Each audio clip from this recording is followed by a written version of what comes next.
نحمده ونصلي على رسوله الكريم أما بعد فأعوذ بالله من الشيطان الرجيم بسم الله الرحمن الرحيم رب اشرح لي صدري ويسر لي أمري واحلل عقدة من لساني يفقه قولي۔ اللہ سبحانہ و تعالیٰ نے انسان کو پیدا کیا اور اس کو عقل دی۔ اس عقل کی وجہ سے انسان نے اس زمین میں بہت سی چیزوں کو ایکسپلور کیا اور دنیا میں زندگی گزارنے کے اس نے بہت سے طریقے سیکھے۔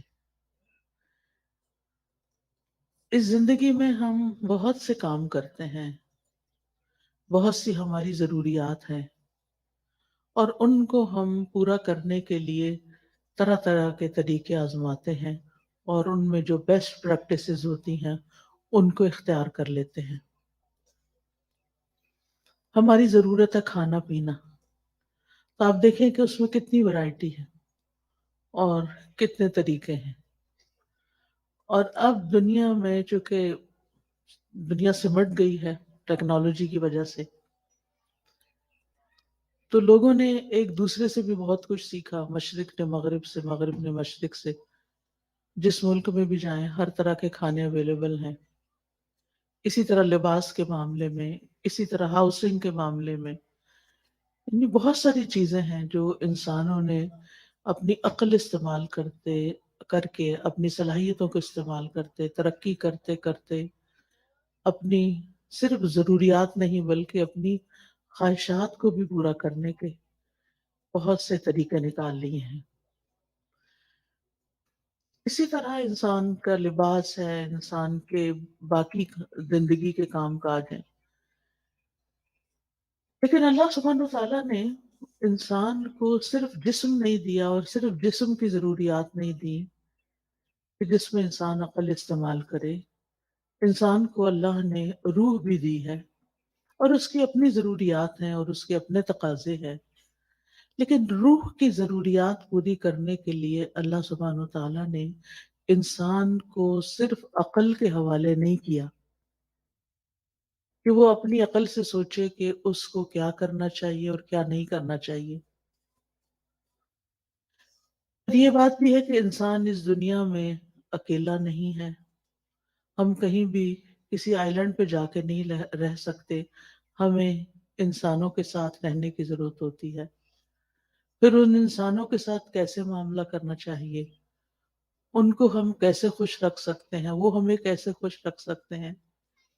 ہماری ان تمام ضروریات کو پورا کرنے کے لیے، یعنی ہماری روح کی ضروریات، ہماری انسانوں کے ساتھ معاملہ کرنے کی ضروریات، اور اسی طرح دیگر کچھ اور ضروریات بھی ایسی ہیں کہ جن کو انسان صرف اپنی عقل کی بنا پہ پورا نہیں کر سکتا۔ اس کے لیے اللہ سبحانہ تعالیٰ نے رسول بھیجے، ان پر کتابیں بھیجی، رسولوں نے انسانوں کو جینے کا ڈھنگ سکھایا، اچھے برے کا فرق بتایا، عقل کی رہنمائی کی اور انسانوں کو خوشگوار زندگی بسر کرنے کا طریقہ سکھایا۔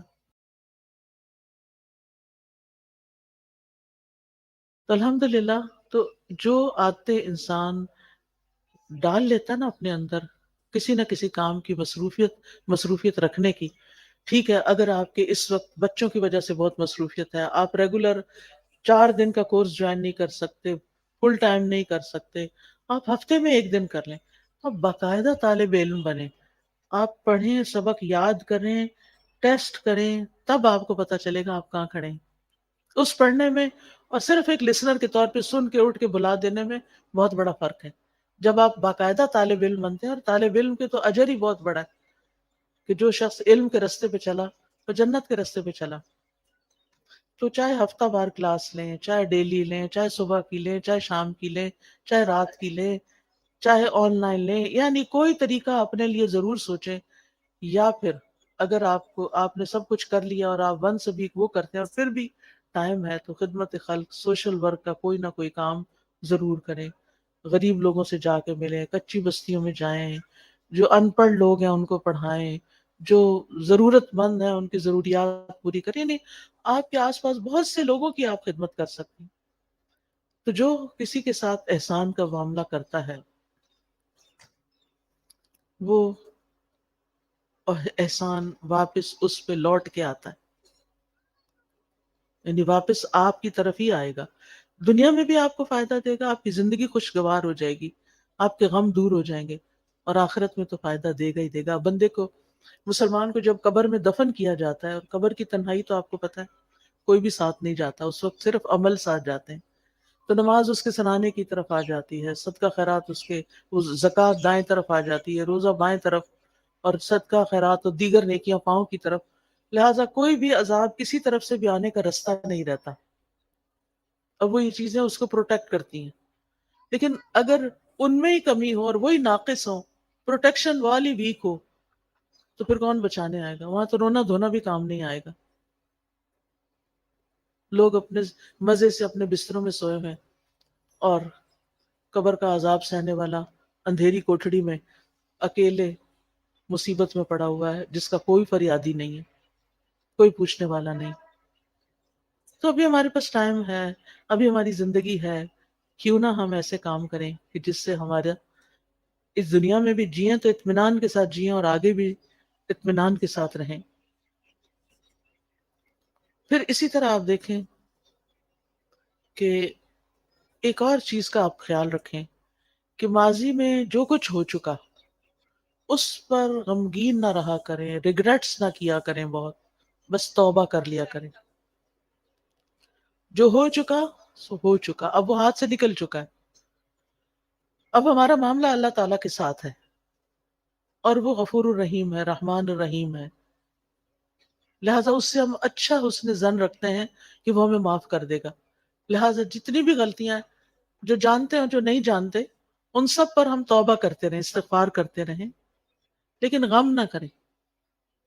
کیونکہ بعضوں کا شیطان انسان کو غمگین رکھتا ہے. وہ کیا چاہتا ہے کہ انسان اسی طرح الجھتا رہے اپنے غموں میں اور کچھ نہ کرے. تو آپ نے اس کے پھندے میں نہیں آنا. اس نے کہنا کہ میرا معاملہ اللہ کے حوالے ہے، مجھے اپنے رب سے اچھی امید ہے. اور حدیث میں ہمیں کیا تسلی دی گئی ہے کہ اللہ اپنے بندے کے ساتھ کیسا معاملہ کرتا ہے، جیسا وہ اس کے بارے میں گمان کرتا ہے. اسی طرح مستقبل کا ہم غم فکر بھی نہ کیا کریں. میں ہمیشہ سوچتی ہوں جس رب نے اب تک پالا ہے، اب تک سنبھالا ہے، آگے بھی وہی رب ہے. جس چیز کے بارے میں بھی فکر آنے لگتی ہے تو میں اپنے مائنڈ کے اندر اس چیز کو ایسے ریپ کرتی ہوں، اور پھر میں کہتی ہوں اللہ تعالیٰ یہ آپ کے حوالے. جیسے موسیٰ علیہ السلام کی والدہ نے موسیٰ علیہ السلام کو ریپ کیا اور باسکٹ میں ڈالا اور دریا کی نظر کیا اور کہا یہ آپ کے حوالے. ایسے ہی امیجنیشن میں جو چیز بچوں کے بارے میں فکر ہے تو ان کو بھی اسی طرح ریپ کر کے اللہ کے حوالے کر دیا کریں. کہ اللہ آپ نے ان کی، میں باقاعدہ بولتی ہوں یہ لفظ، اللہ آپ نے موسیٰ علیہ السلام کی جیسی حفاظت کی تھی ایسے ہی میرے بچے کی آپ حفاظت کریں. یوسف علیہ السلام کا جو ماحول تھا سارا، وہ کیسا تھا؟ مصر میں کسی اسلامی ماحول میں تھے، کسی اسلامی اسکول میں جا رہے تھے، یا کسی اسلامی درسگاہ میں تھے، یا کسی مسجد میں بیٹھے رہتے تھے؟ وہاں تو مسجد نام کی کوئی چیز نہیں تھی، وہاں تو کچھ نہیں تھا ان کے پاس. ہر طرف برائی کے مواقع تھے. کس نے حفاظت کی؟ اللہ نے حفاظت کی. تو آپ کہا کریں، ہر وقت بچوں کے لیے پریشان نہ رہا کریں. آپ کہا کریں کہ اللہ میں نے ان کو تیرے حوالے کیا، آپ نے یوسف علیہ السلام کی حفاظت کی تھی، آپ میرے بچے کے ایمان اور دین کی بھی حفاظت کریں. اور اللہ کرے گا. تو جس چیز کے بارے میں آپ فکر کرتے ہیں نا، اس کے لیے اپنی تدبیر ضرور کریں، کوشش کریں، محنت کریں، لیکن ہر چیز ہمارے ہاتھ میں نہیں ہے، اللہ کے ہاتھ میں ہے. اور اللہ کا جب اذن ہوتا ہے تو وہ چیز ہو جاتی ہے. انما امرہ اذا اراد شیئا ان یقول له کن فیکون.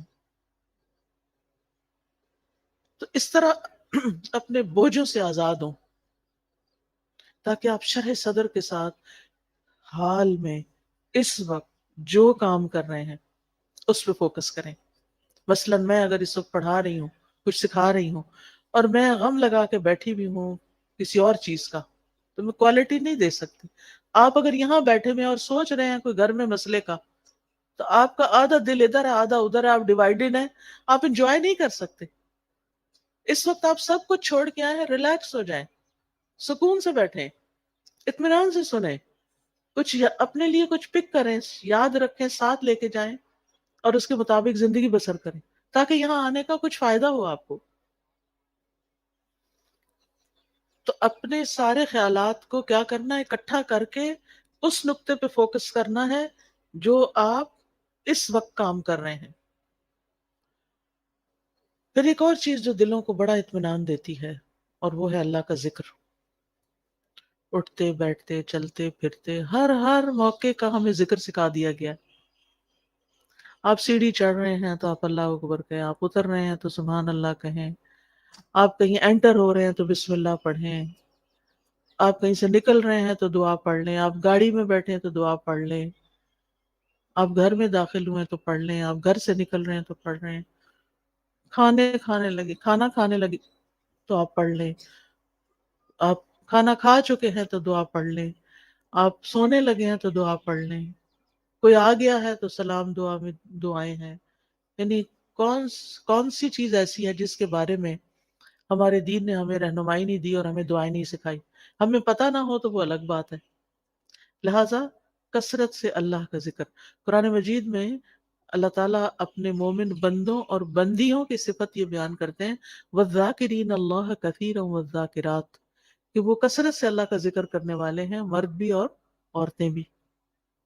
اور اس کے علاوہ فارغ اوقات میں ڈرائیو کر رہے ہیں، آپ گھر کے کام کاج کر رہے ہیں، کھانا پکا رہے ہیں، لانڈری کر رہے ہیں، کلیننگ کر رہے ہیں، کچھ بھی کر رہے ہیں، آپ کی زبان اللہ کے ذکر سے تر رہے. کیونکہ اللہ تعالیٰ کا وعدہ ہے، الا بذکر اللہ تطمئن القلوب. اور یہ بھی آتا ہے، الذین آمنوا وتطمئن قلوبہم بذکر اللہ. وہ لوگ جو ایمان لائے ہیں، ایمان والے جو ہیں، ان کے ذکر اللہ کے ذکر سے ہی اطمینان پاتے ہیں. اگر ذکر کچھ لوگ کہتے ہیں ذکر بھی کرتے ہیں پھر چین نہیں آ رہا، پھر اپنے ایمان پہ کام کریں. کیونکہ اللہ تعالیٰ نے ایمان والوں کی تو یہی صفت بیان کی کہ ان کو اللہ کے ذکر سے چین آ جاتا ہے، ان پہ یہ دوائی کام کر جاتی ہے. اور اگر آپ پر یہ دوائی کام نہیں کر رہی تو پھر دوائی کا قصور نہیں ہے، کچھ مشکل آپ کے اندر ہے. کیونکہ ذکر تیر بہدف نسخہ ہے. تیر بہدف کا مطلب ہوتا ہے نشانے پہ جا کے لگتا ہے. جس قسم کی آپ کو تکلیف ہو اس کا علاج ہے. پھر اسی طرح اپنی روز مرہ کی گفتگو میں اللہ کی نعمتوں کا ذکر شروع کر دیں، اللہ کی نعمتوں کو دیکھنا شروع کریں، چھوٹی چھوٹی باتوں پر شکر ادا کریں. مثلاً آپ واش روم میں جاتے ہیں، ٹیپ کھولتے ہیں، گرم پانی آتا ہے، صرف ہاتھ دھو کے وضو کر کے نہا کے باہر نہ نکلیں، بلکہ کیا کریں، دل ہی دل میں، ادھر اللہ کا ذکر تو نہیں ہم نے کرنا ہوتا واش روم میں کھڑے ہو کر، دل ہی دل میں کریں، شکر ہے، شکر، لفظ شکر منہ سے نکالتے جائیں. شکر کا لفظ بولنا تو واش روم میں منع نہیں ہے. شکر ہے، شکر ہے، شکر ہے. اسی طرح کوئی بھی اور چیز جو آپ کے گھر میں اللہ نے آپ کو سہولت دی ہوئی ہے، مثلاً سردی ہے اور اللہ نے آپ کو ہیٹر جیسی نعمت دی ہوئی ہے، آن کرتے ہوئے آف کرتے ہوئے شکر ادا. اللہ تیرا شکر ہے تو نے یہ نعمت دے رکھی ہے. کتنے ہی لوگ ایسے ہیں جن کے پاس یہ نعمت نہیں ہے،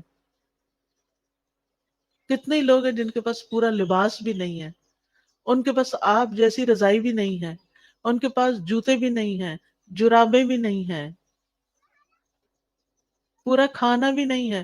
ہمیں تو سردی لگتی ہے، ہم کہتے ہیں چائے کا کپ پی لو سردی ختم ہو جائے گی، یہ فلاں حلوہ کھا لو، فلاں کتنی کتنی سوغاتیں ہم نے بنائی ہوئی ہیں سردیوں کی، اپنی سردی کو دور کرنے کے لیے. کیسی کیسی نعمتیں اللہ نے دی ہیں. یعنی صرف کھانے کی حد تک تھوڑی رہتے ہیں ہم سب کہیں نہ کہیں سے کچھ نہ کچھ بچا کے کر کے ہم اپنے لیے کچھ نہ کچھ ایکسٹرا بنا لیتے ہیں. کتنے لوگ ہیں جن کے پاس یہ سب کچھ، پھر بھی ہم روتے ہیں کیونکہ ہم شکر ادا نہیں کرتے. آپ چل سکتے ہیں، آپ بول سکتے ہیں، آپ کو کوئی اچھی سی خوشبو آتی ہے، شکر، اللہ تیرا شکر، اللہ کی نعمتوں پر شکر ادا کرنا سیکھیں، اور لوگوں سے بھی بات کریں تو نعمتوں کا ذکر کریں، مسائل کا نہ ہر وقت کریں۔ مشکل پتہ کیا ہے؟ ہم صرف مسئلے مسائل کا کو ڈسکس کرتے ہیں، یہ مسئلہ پیش آ گیا، وہ مسئلہ پیش آ گیا، یہ مسئلہ حل نہیں ہوا، وہ مسئلہ حل نہیں ہوا۔ شوہر گھر آئے گا تو مسائل کی پٹاری کھل جائے گی، بچوں سے ملاقات ہوگی تو مسائل ہیں فلا، کیوں ہر وقت مسائل کی باتیں کر؟ مسائل جس وقت یاد آئے نا، دیر اینڈ دین دل ہی دل میں اللہ کو پکار لیا کریں، اللہ تعالیٰ یہ مسئلہ تو ہے، بس آپ حل کر دیں، سارے خزانے تیرے ہاتھ میں، آپ نہیں کرنا ہے۔ اور واقعی ہم نے خود تو کرنا نہیں ہوتا، کوشش ضرور کریں، لیکن بندوں کے پاس حل کوئی نہیں ہے۔ بندے آپ کی طرح یا آپ سے بھی زیادہ کمزور ہوتے ہیں، جن بندوں پہ ہم ریلائے کر رہے ہوتے ہیں وہ بعض اوقات ہم سے بھی کمزور ہوتے ہیں۔ اسی لیے اللہ تعالیٰ نے قرآن مجید میں ایک مثال دی ہے،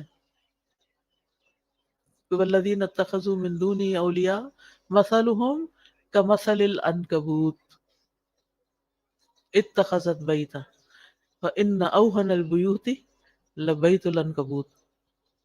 اللہ کے سوا جنہوں نے اور سہارے بنا رکھے ہیں، اولیاء بنا رکھے ہیں، مددگار سمجھ رکھے ہیں، ان کی مثال مکڑی کی طرح ہے جو ایک گھر بناتی ہے، اور گھروں میں سب سے کمزور گھر مکڑی کا ہوتا ہے۔ اگر مثال کے طور پر کہیں مکڑی کا جالا لگا ہوا ہے اور آپ ذرا سلپ ہونے لگے، پکڑے ذرا جالے کو، سہارا دے گا آپ کو؟ نہیں، کمزور ہے وہ جالا۔ کمزوروں کا سہارا چھوڑ کر سب سے طاقتور کا سہارا پکڑیں، اللہ اللہ پر توکل کریں، اللہ کا سہارا لیں، اللہ سے مدد مانگیں، اس پر یقین رکھیں، ہر چیز اس کے ہاتھ میں ہے، بیدہ الملک، ساری بادشاہت، ساری ملکیت اسی کی ہے، وَهُوَ عَلَى كُلِّ شَيْءٍ قدیر، اور وہ ہر چیز پر پوری قدرت رکھتا ہے۔ پھر آپ دیکھیں کہ جو چیزیں آپ کو پریشان کرتی ہیں نا، ان کی کسی وقت لسٹ بنا لیں، مجھے یہ بھی فکر ہے، مجھے یہ بھی فکر ہے، یعنی کیا کیا کیا کیا کیا کیا پریشان کر، کیا کیا غمگین کر، ہاتھ پہ ہاتھ رکھ کے نہیں بیٹھے رہیں، لسٹ بنائیں، کیا بادر کر رہا ہے، کیوں کر رہا ہے، اس کا حل کیا ہے،